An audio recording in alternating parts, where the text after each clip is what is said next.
नमस्कार दोस्तों, स्वागत है एक नए वीडियो में। दोस्तों आज की वीडियो में हम डिस्कस करेंगे आने वाले वीकली सेंसेक्स और निफ्टी 50 के में बड़े मंडे को क्या हो सकता है, ओपन कैसी होगी, मार्केट का नेक्स्ट मूव क्या होगा, ये सब इस वीडियो में हम देखेंगे।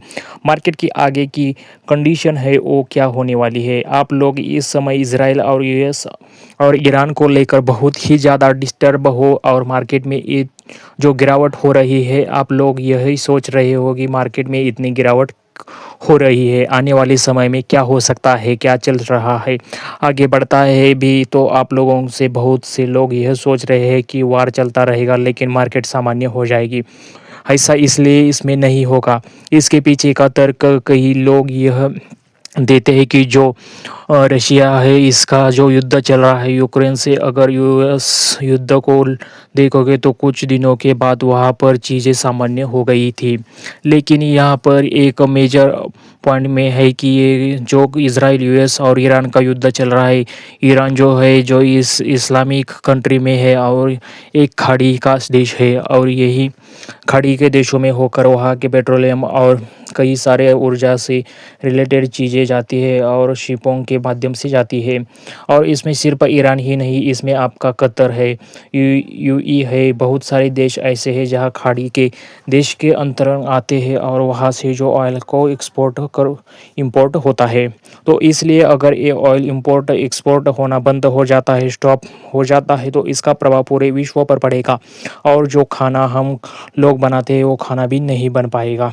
आप लोगों ने इस समय देखा होगा कि रेस्टोरेंटों या फिर छोटे छोटे ठेले भी लगाते हैं, या फिर जो रोड के किनारे खड़े होकर भी फास्ट फूड वगैरह बनाते हैं, वो उसका भी देखने को, उसका असर भी उस पर देखने को मिल रहा है। अगर पूरे विश्व पर ये चीज़ें फ़र्क करेगी तो अपने देश पर भी फ़र्क जरूर करेगी। इसलिए युद्ध रशिया और यूक्रेन से बहुत ही अलग, और इजराइल और यूएस ईरान का युद्ध, अगर ये सप्लाई चेन ये प्रभावित होती है तो डेफिनेटली इस युद्ध का फ़र्क आपको मार्केट में देखने को मिल सकता है। और जितने ज़्यादा युद्ध चलेगा उतने सेटिस्फेक्शन के साथ न्यूज़ अगर नहीं आएगी तो मार्केट में अपसाइड से चांसेस जब बनेंगे तो वहाँ से सेलिंग का प्रेशर बनेगा। कई लोग कहते हैं कि सर आप जो मार्केट अप हो गई है 1000 पॉइंट, अगर किसी अच्छी न्यूज़, अगर जो वॉर चल रही है इसके वॉर स्टॉप्स नहीं हो रहा है, तो स्टॉप्स होने के रिलेटेड कोई रियल न्यूज़ नहीं आ रही है, लेकिन सेलिंग प्रेशर हाई होगा और यप आया है तो नहीं लौट रहे हैं, सिर पर दिया है कि बाय कर रहे हैं, तो इसको पीछे से बहुत ज़्यादा बड़ा मेजर कारण है। अब हम आपको लेकर चलते हैं सेंसेक्स के चार्ट पर और एक एक चीज़ आपको समझाते हैं कि आखिर सेंसेक्स का चार्ट हमें क्या बोल रहा है।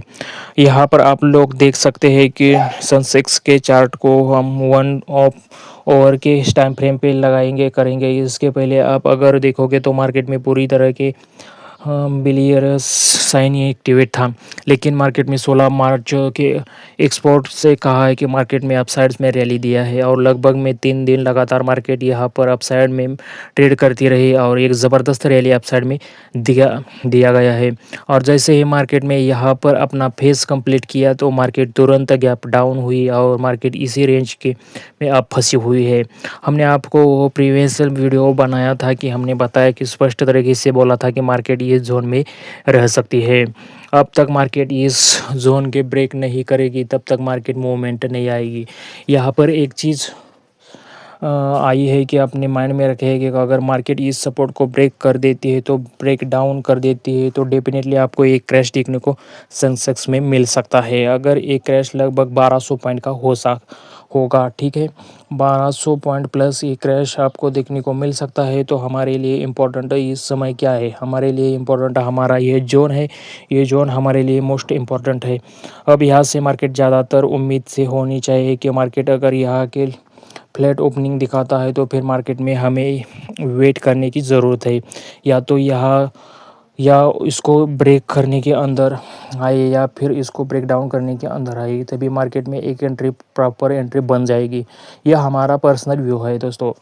यह हमने जो आपको फ्लिप द छोरी के प्राइस एक्शन अकॉर्डिंग एनालिसिस किया है, वो आई डाटा के अकॉर्डिंग एनालाइज किया है। अगर हम उन चीज़ों को देखते हैं और आपको समझाने का प्रयास करते हैं। तो हमने आप लोगों के लिए जो ज़ोन निर्धारित किया है वो ज़ोन यहाँ पर अभी भी बना हुआ है। 73,914 से लेकर 75,325 के एरिया बन रहा है। यहाँ 50% का जोन है और जब ये 50% का जोन ब्रेक करेगा तो मार्केट सीधा 78% की तरफ मूव करेगा। अब अगर निफ्टी 50 की बात करें तो इसका पैटर्न भी बिल्कुल सेम है। यह भी एक जोन में फंसा हुआ है।